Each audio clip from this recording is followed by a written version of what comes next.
My two brothers. Testing. On me. They folded it down to the Lovers, sit down. and they said, "I want you to come back." Thank you guys all so much for coming out tonight. We got a couple of people still getting their seats.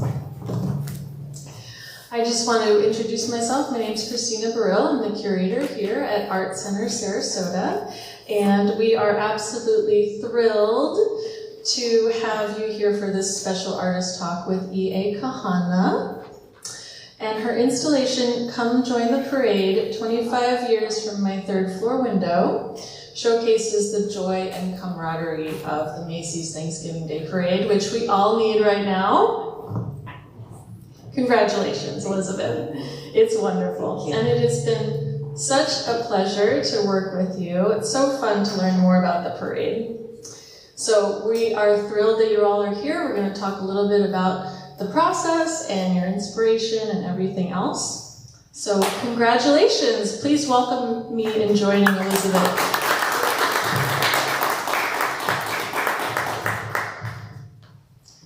So Elizabeth, EA, we've talked a lot about how as a kid or as a young person, you were the person behind the camera.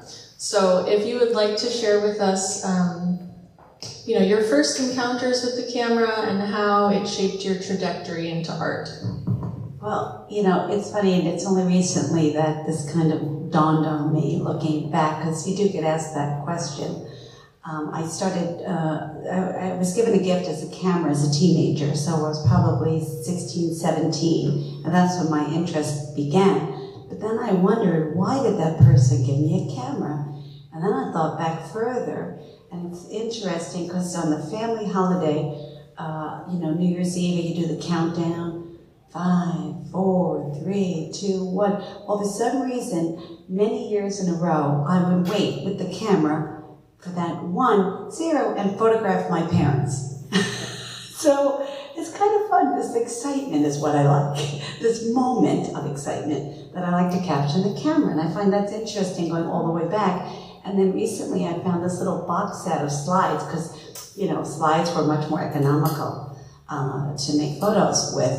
And so I must have been 18 or 19. And of this 10 slides, maybe it's 12, 2 of them are parades. It's the St. Patrick's Day Parade in Montauk. So there you are. It's just who I am. It's always been a passion and interest of mine. That's awesome. Are there any particular photographers that you look up to for inspiration in your work? I did, when I started, I really didn't know a lot about other photographers, and now I'm a collector. So as a collector, I have favorites like Irving Penn, and he's one of my favorites, and many others, Jerome Liebling, his way of capturing light. But I think when I think of the parade, I think of the famous Elliot Erwitt with Snoopy just going by the window. Oh, I think I'm on. Going by the window. And Ouija, and I mentioned this in my book, by the way. Ouija, I don't know how many people here know Ouija. He liked to photograph the balloons before they were blown up because they looked half dead, lying there. So that was his take on the situation. So I know I'm not the only photographer that has photographed the parade, but my inspiration comes from within, I have to say. That's awesome. Well, I know that the Macy's Day Parade is not your only muse. What other events and topics do you cover in your artwork? Well, there's a car race. Thanks to my husband, we got involved in the car scene. And I don't know how many people here have seen the Ferrari movie. And it's about the Mille Miglia. It's Italian for 1,000 miles. Now they call it the 1,000. In fact, it's coming to Sarasota. It's its first edition coming to Florida in February. I'm not sure the date. In any event, I did photograph it when my husband was in it, and then I did a show, and now I have another show, but I guess it's that same thing. It's this kind of excitement, and it's like a parade in a way, because they race from the north down to the south. So those are kind of things that appeal to me, among others. I'm doing a portrait series now, The Mechanics. So I like to do portraits too. Very cool. So you mentioned in your bio that you really started devoting yourself to your practice in 2011. And I was just curious, was there any sort of catalyst that brought this heightened dedication to your work?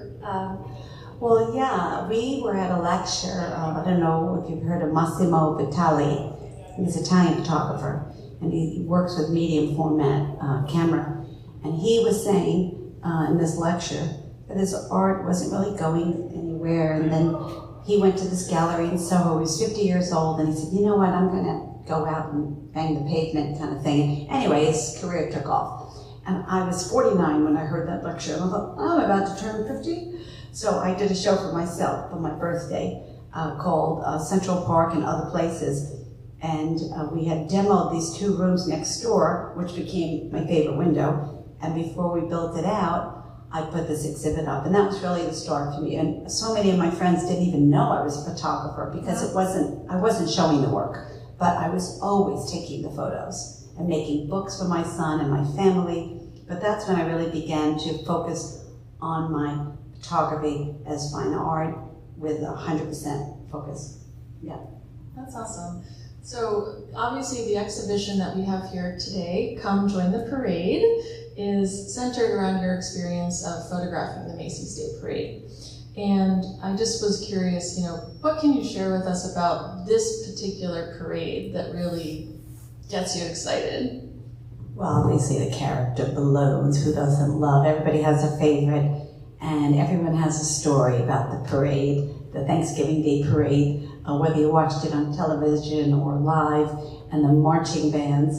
And some of this is in the book in the Did You Knows, but, and I don't know if you know, did you know, they have a contest, and many of the high school bands participate, and some colleges, and they choose you for that year. It's a big deal to get chosen. And they have, so it's the best marching bands from our country. And then there's one band that's just Macy's big American band, and in that case, it's individual musicians that get chosen from all over the country. So it's pretty extraordinary to have that talent, and that's why those marching bands are so fantastic.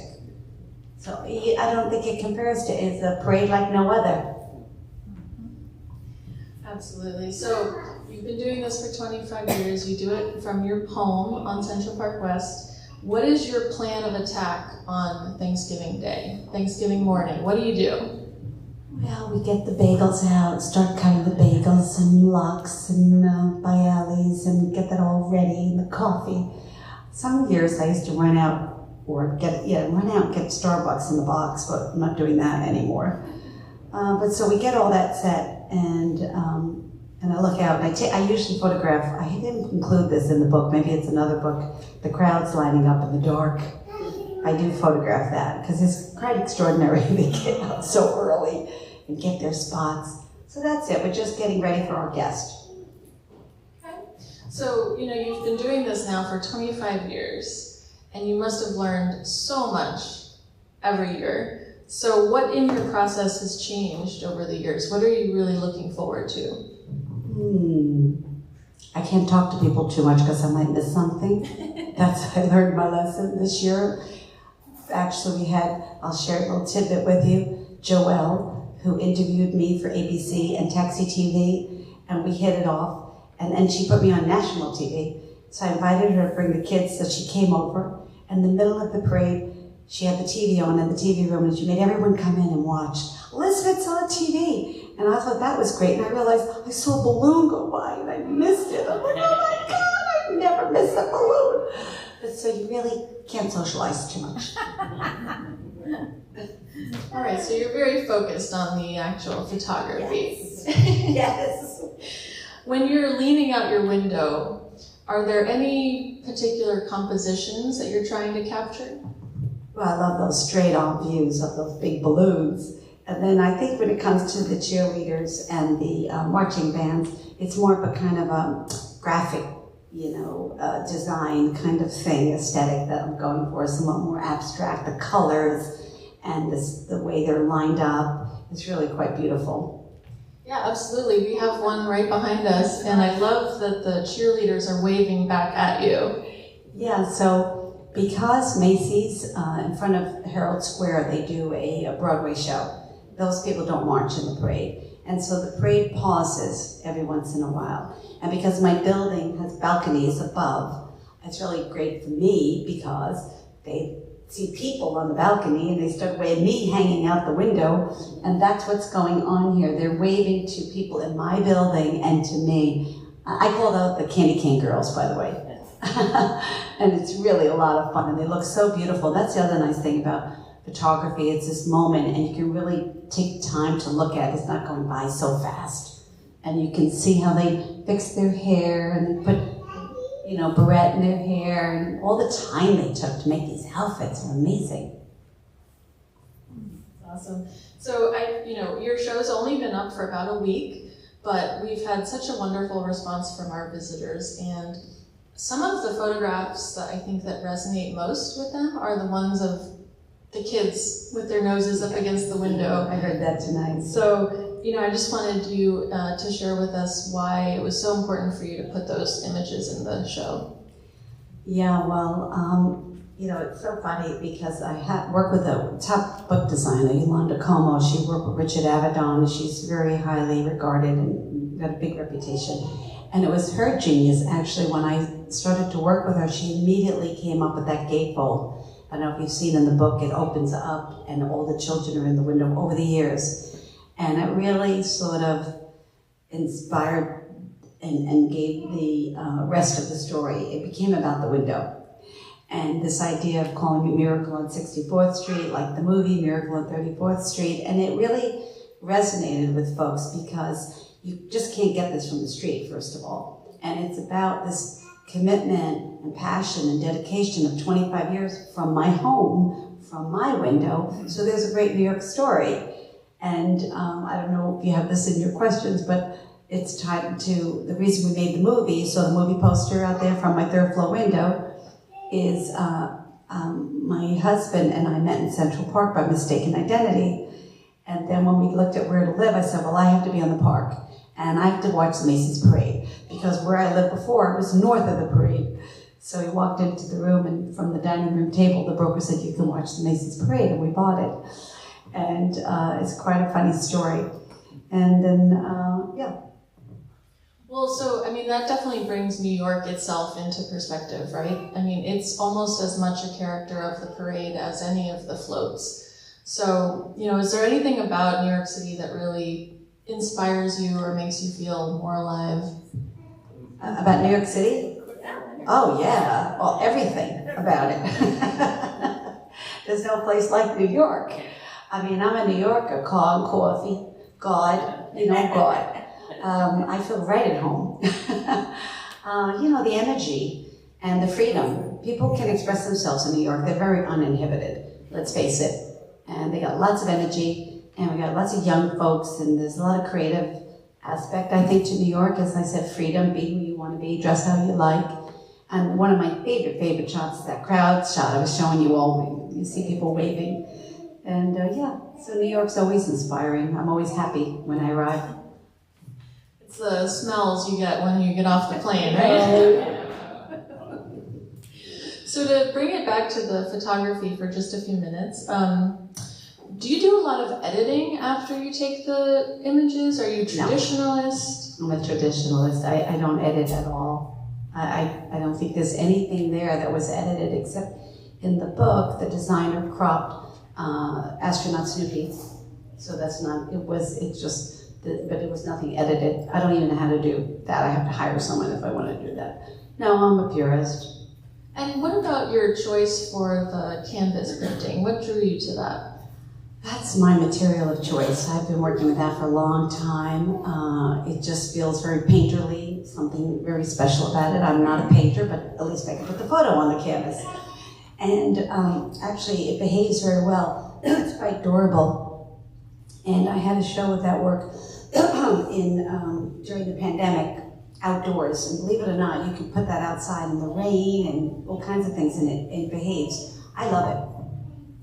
Yeah, it's very popular with photography right now, so you're definitely on the mark with that. Oh, there you go. I've been using it for years.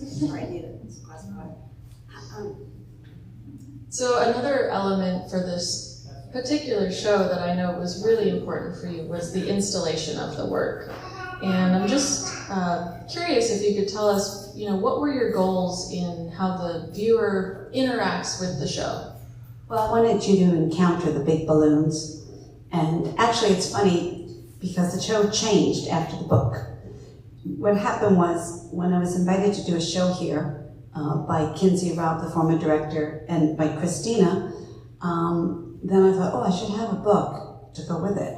And I started making the book, and then the book took on a whole new life, and this idea of the window, and that changed the exhibit, because initially we didn't have all the small prints around the side, just the big balloons, and there was going to be a mural in the back of the marching band and the crowds. But then we realized we had to tell this story the same way we did basically in the book. So all those photos are in the book.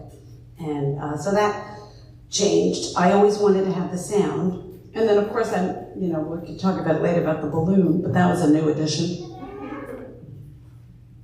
Well, so we're talking about the book a little bit. It's amazing. It's a wonderful coffee table book, and it's been a hit all around the world. Congratulations. Thank you. So how long do you think you've been working on that? Maybe 9 months? Actually, I think it's a year. Yeah. What was your process in getting that completed?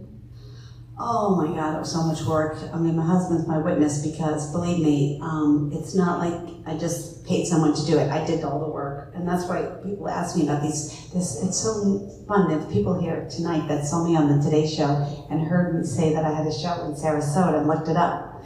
And that's why they came. But some people ask me, did I rehearse? And I never rehearsed anything. I didn't have to, because I did the work.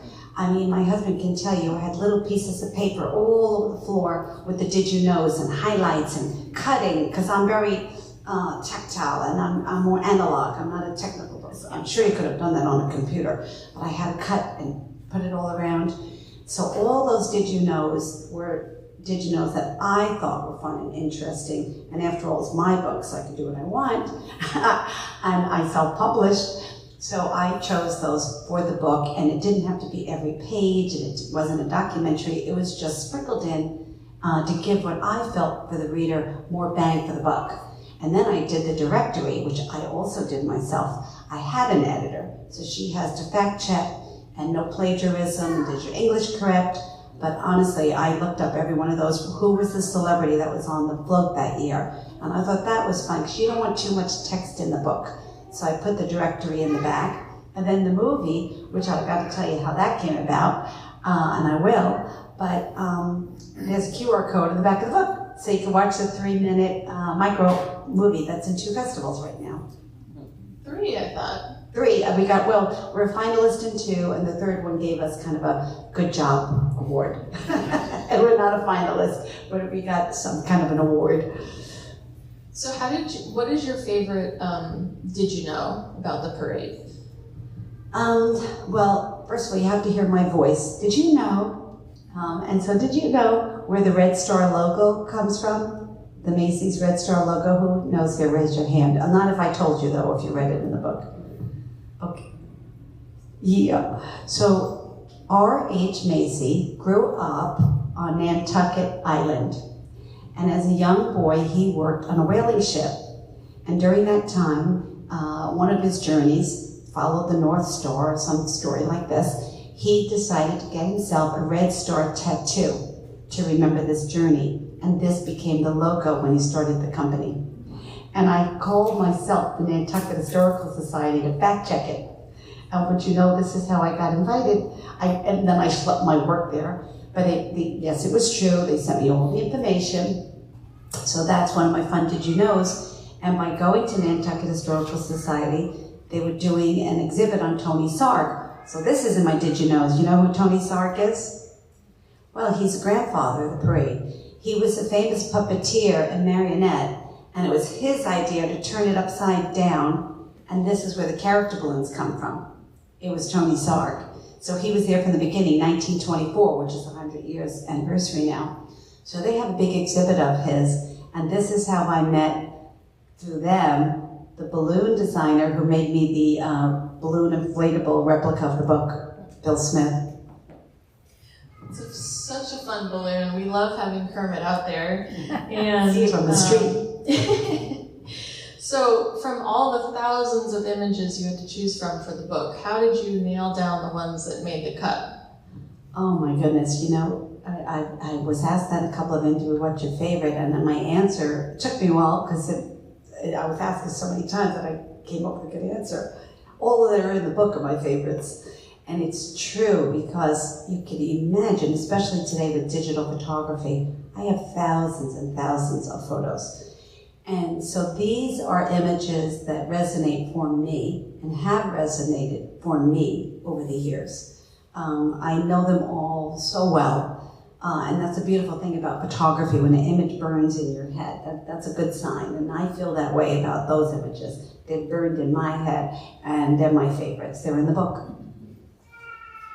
So another, really important element to a lot of the images in the book, in the show, is the double yellow lines on the street Yes. on Central Park West. So tell us how that those street, signs have influenced you. Well, because every single photo in this exhibit, and every single photo, except for two in my book, one from the roof and one I went down to the street, is from my window. And that perspective always includes, for the most part, not in every image, but you always see that double yellow line from that vantage point. Right. There it is, exactly. And then, in some cases, the street signs, I love when you see Central Park West, or in the corner you see 64th and Central Park West, and these are all part of the story. So originally, when we talked about the gallery, I was going to have you meander with the double yellow line, but at the end, we just put it there, so at least it's part of the show. And it's straight, like in real life. Yeah. Well, it's usually pretty straight. By the way, that's something, most of the time, I get it right. Occasionally, I may tweak it a little bit, slightly crooked, and straighten it out. But that one, I usually nail it. So, it's been quite a year for you, Elizabeth. I'll say. What is coming up in the year ahead? Well, I think I mentioned earlier, my next exhibit is in June in Italy, doing portraits of the mechanics. So during this famous race, which I participated in as well, myself, an all-women's team, this is when it occurred to me that the true stars are the mechanics, because the race starts in the north of Italy, goes to Rome and around again, and these cars, they can't be any older than 1957, so they have to have been in the race between 1927 and 1957. And so you can imagine that's a long race for them, and it's over several days, but they break down all the time. Mechanic comes, fixes it, you're back in the race. So I said, my God, the true stars are the mechanics. And it was so funny because when I presented it to the organizers, it was this aha moment. Oh, the mechanics, because everybody photographs the car and the driver. So I just finished that series, and I was inspired by Irving Penn. And I don't know how many know his called Small Trades. It's from the 50s and 60s. There was a time where people wore a uniform. They were the plumber, they were the baker, they were the delivery man, whatever their job was, they had a uniform. And he saw this was starting to go away and he photographed it. So that was my inspiration. They're black and white with a black and white backdrop. That's awesome. So obviously for the Macy's Day Parade, you're leaning out your third floor window. How are you getting these shots of the mechanics and the cars for this show? Well, that's the thing. Everybody thought I was a little crazy when I said I was going to do it during the race, because I really wanted them sweating and sort of around and, like in the moment. But then, it is a race after all, so I got a little worried. So, belts and suspenders. I did formal portraits before the race, and then I did follow them in the race, and I had a team. So when first we started chasing mechanics, that didn't work. But what I realized, all we had to do was follow the course, and it was a sweet spot. We couldn't be too far in the back, we couldn't be too far in the front, but we would get a certain sweet spot of the race, and we saw somebody break down, a mechanic would pull over. And I would photograph the mechanic working, and my guys would quick, like bunnies, set up the backdrop. And then I'd say, give me a favor, just 1 minute, I want to take your portrait. So they would do it for me, sort of reluctantly, but that was the shot I was going for. So we did on the side of the road, all throughout the country. I took these portraits of mechanics from all over the world. I mean, I feel like you should have gotten a documentary film I know. crew for that. I should have, it's true. Maybe we'll do that again, that part. So outside of photography, are there any other sort of artistic interests that you're looking forward to in the new year? Well, yeah, what's happening now is the question is the book. You know, what's the new life of the book? I launched it, and it clearly resonated with one of the great American traditions. I watched the sales coming in, Arizona, Texas, Colorado. It's really heartwarming to see that my book tapped into that important tradition. For 100 years now, generations have watched that parade. So I'm now looking at what my options are in terms of to continue to self-publish, or I have publishers that have reached out to me. Will there be a different version of the book? I'd like to make a children's book. I'd like to see this show travel. I'd like to go to the Ringling Museum. I'd like to go to the Museum of the City of New York. But these are dreams. But dreams come true. And those are kind of on my mind with this particular body of work. Well, Questions? Almost there, yeah. I had the distinct privilege of hearing a little bit about some other book ideas that are coming up the pipeline. Are you willing to share those with us? You mean the mechanics book? The signs, the bathroom signs. Oh, those are little fun books. Well, you know, I think this is my, you know, I'm going to really put a lot of emphasis in making books, which is why I did E.A. KAHANE on the cover. So sort of branding. And by the way, why am I E.A. KAHANE? Because I always felt as a woman, as an artist, it shouldn't matter if you're a man or a woman. So I always went by E.A. KAHANE, plus I like the way it sounds. So I'm hoping when you see E.A. KAHANE, that's a book you might be interested in. But I have some fun little things I do. This is with a phone. I never print photos with my phone, but like when we're traveling, and we travel quite a bit, it's so funny, and you've watched yourself now, the different ways people express the bathrooms. The ladies and the men's room. Becky knows that, is in the audience. She sent me a good one. Coconuts. It was a coconut shell. That was the women's room. I was like, what's the men's room? She didn't have that one. But it's really funny, especially as you travel. And so I've been taking photos of that. So I'm going to make a little small book of it, you know what I mean? Just for fun, like a little gift book. So, yeah, that's funny. I can't wait to see that one. All right, so we're going to hand it off to Q&A here in just a moment. But before we do, I just want to ask you one last question. What is the most important message that you would like the viewer to walk away with from this exhibition? That you can have fun. I think, you know, art doesn't always have to be so serious in the way that you have to know more or think more or have an opinion. You can just enjoy it. And that's really my goal with this work, is to share that fun, exciting moment that everyone can relate to. And I don't want it to be anything more than that. It really doesn't have to be. And this is why I like to do installations. It's sharing an experience. It's not just showing the work. It's not just about one photo. It's about creating that fun and excitement that I want to share. And that's all I want for the viewer to come away with. And in fact, for opening day, the preview, I heard so many stories from people how happy they were and how much they enjoyed it. So I hope you all have that same experience yourself with the show. It's absolutely resonated with all of our visitors, and it is so communal. You know, everyone loves the parade. There's no drama, there's no controversy, it's just happiness. Yeah. So you did a great job. Congratulations. Thank you so much for curating. Christina curated it. I made all those prints and I let her choose. I was fine with anyone she picked because I love them all. She did a great job. So does anyone have any questions? Yeah, go ahead. I have two questions. First, have you ever tried some sort of a tie-in with Macy's? And the second is, I'm a New Yorker. Where do you live on Central Park West? I'm on 64th Street. That's why it's called Miracle on 64th Street. Oh, okay. Well, you know, it's a funny thing with Macy's. I reached out to them in the beginning, and we didn't connect. And it was funny because then there was a question, oh, are you still going to make the book? I said, of course I'm still going to make the book.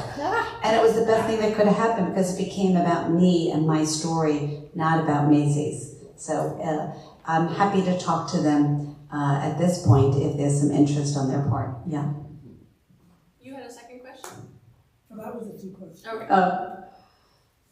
All you were saying about the favorites, the little children that aren't your grandchildren, looking out the window, I think that brings out the child and the happiness in all of us, you know, when you first see the parade as a little kid and then later as an adult, it's just as fabulous. And you're on the 3rd floor, so how high up are we talking? These balloons are what?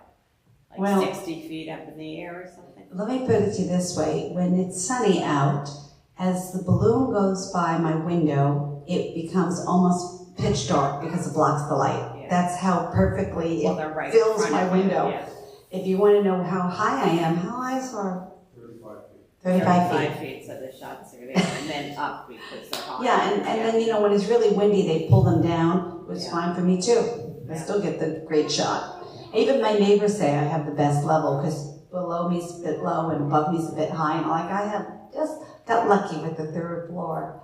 Have you ever gone over to Hoboken like the night before when they're blowing them up and testing them and bring them? I've gone over to 77th Street, that's how it all began. Park over there. Yeah, that's how it all began, because when I lived north of that, I would go at night for that.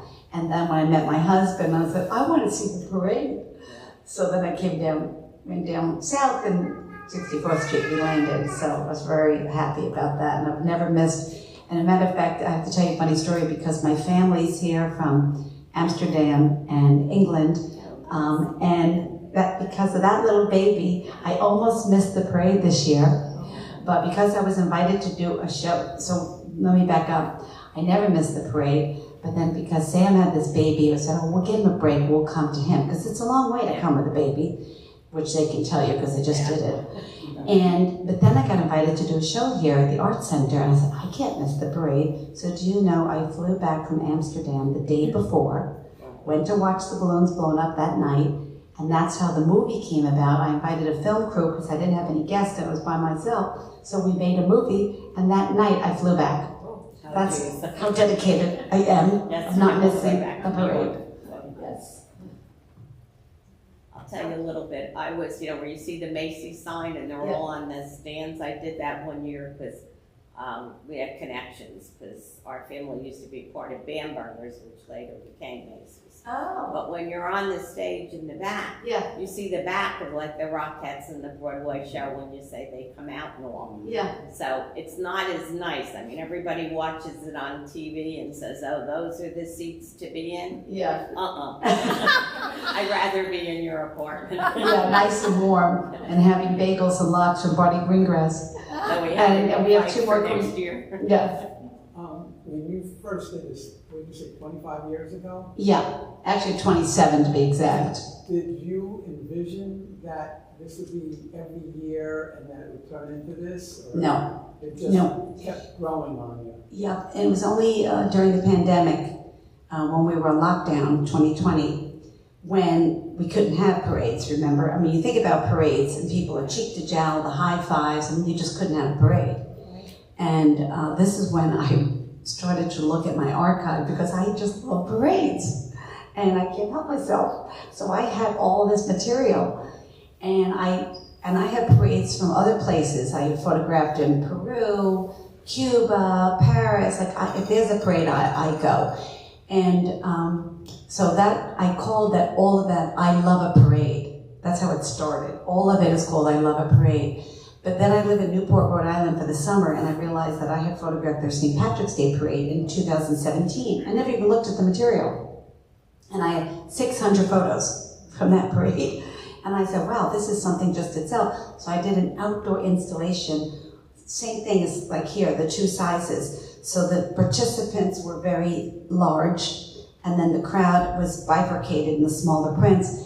And then when I asked permission to use the park outdoors, because it was the pandemic, the person said, we need a parade. So I call that We Need a Parade. So this is come join the parade. So yeah.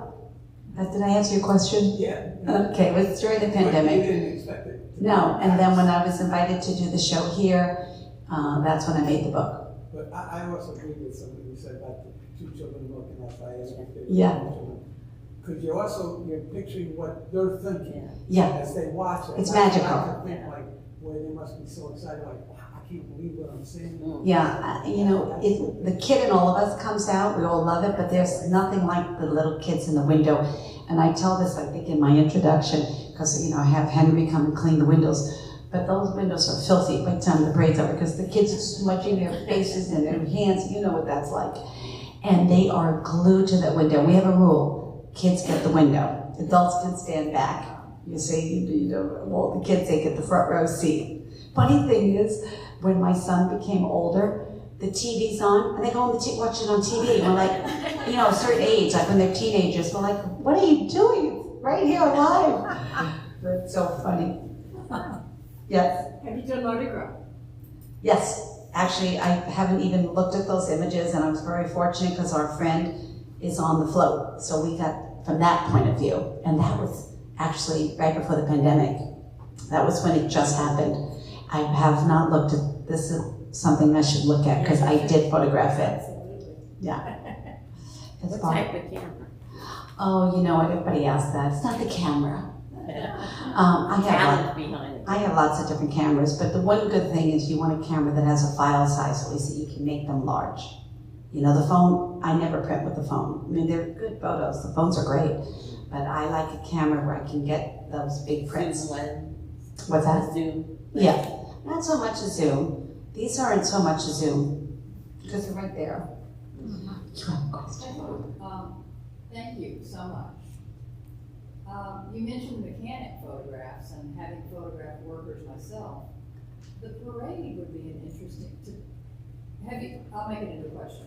Have you ever considered going out of your window and going down to the level of the parade, the viewers and the handlers?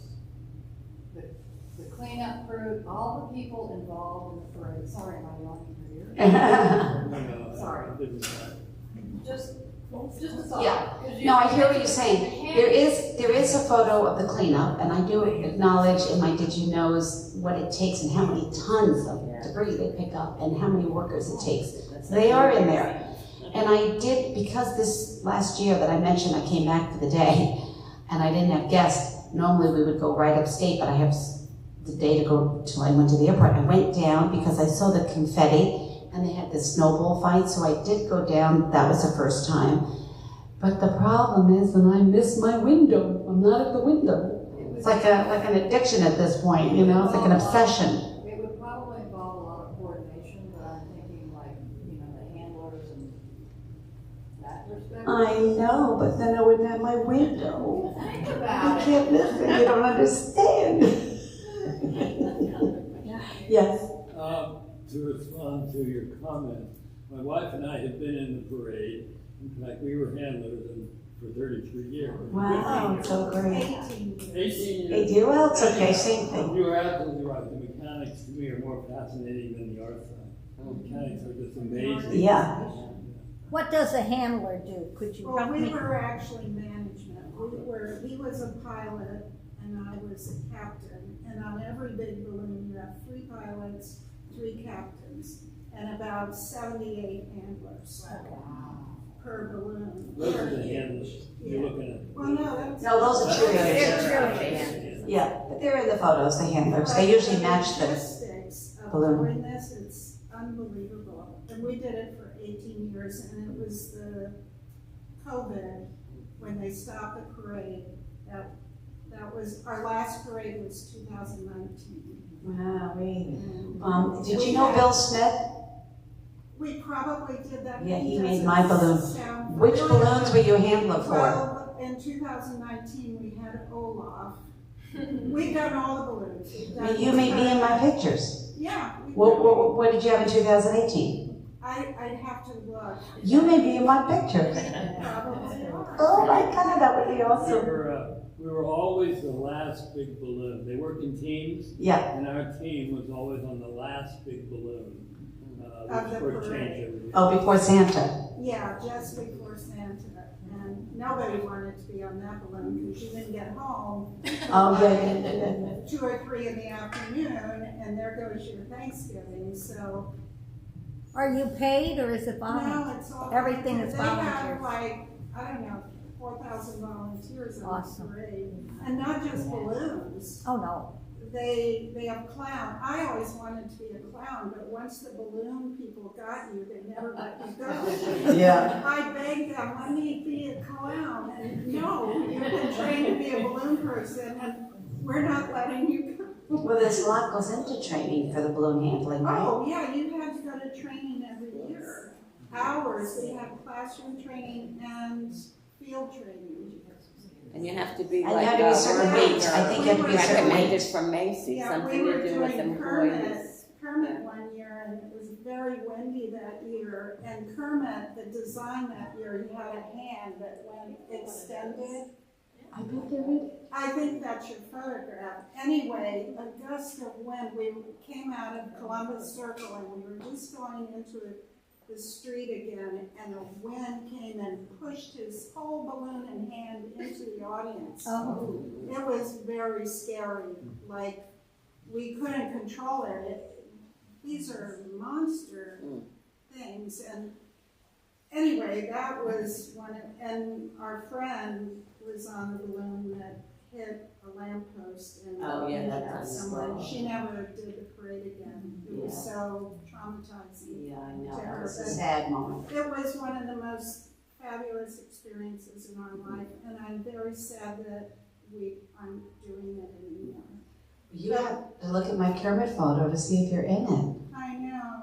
That's the cover. So I wore a red cap that said captain, and the captains are in charge of the actual handlers.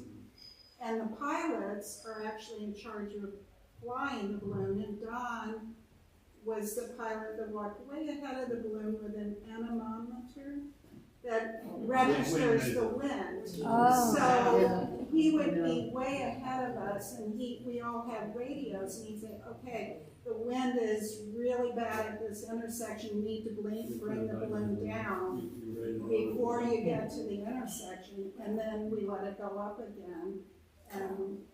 Anyway, it's so much more than people realize, Oh, the you bet. engineering that goes into these balloons. And the cost. I mean, you guys volunteer, but I was told, Yeah. because everyone said, oh, you should have your book in the parade, you know, my balloon book. I don't have this firsthand, but from a reliable source, to be have your balloon in the parade, $250,000 for just one day. Oh, That's what it cost. But they're big corporations. Yeah. Yeah. They would never share with us. That's what I was told. But every balloon, all the big character balloons are sponsored. And the sponsor pays for the balloon. And I think it's much more than that. Well, I think that's just to be in the balloon, not to make the balloon. Oh, right. Just to be And in the does parade. that money go to the city to help clean up and set up? Or does it go into The Macy's city- The coffers? city makes a fortune off of that parade, so they're very happy to contribute their sanitation, Okay. pick up their. Yeah, I'm sure it's all part of the equation. Because all the people Hotels, the that come in, restaurants. the economics. Oh, of course. That bring. Tourism. Yeah. But hey, there's the other side of it. This is what I love about parades. It's free. I mean, this is probably the greatest public art there is when you think about all that goes into these costumes and entertainment and those balloons, I mean, to make them. And anyone can come, big and small, all ages, all groups, and this is what we love about parades. So thank you. Oh, we have another question. You may have seen in the news, this year's parade was the largest TV program with the biggest audience of any event non-sporting. Yeah. Of anything else. Yeah, I believe it. Yeah, the Emmys, the Academy Awards, and so on. You'd be hard pressed to find anyone that doesn't have a story about the Macy's parade. I just wanted to say thank you to you for documenting this, and Macy's has done books, but nothing like you. Thank you. And I just wanted to make one more point. Good. This is back in ancient times. I was in my high school band and marched for 4 years in front of Santa Claus. But this is way before, it was not the extravaganza that it is today. Yeah. It wasn't one big commercial for NBC. There were no stars, there was no show in front of a store. That's There McFadden wasn't did that. She's known as Parade Lady, yeah. Yeah, it's a long time ago. Yeah, she But it boosted the whole thing up. was a very simple parade. It wasn't like it is today. Well, that's in the Did You Know? So it was actually started by immigrants in 1924 to celebrate their newfound citizenship in America. And let's not forget that our country was built by immigrants. So we'll end it there. Thank you all for coming. Okay.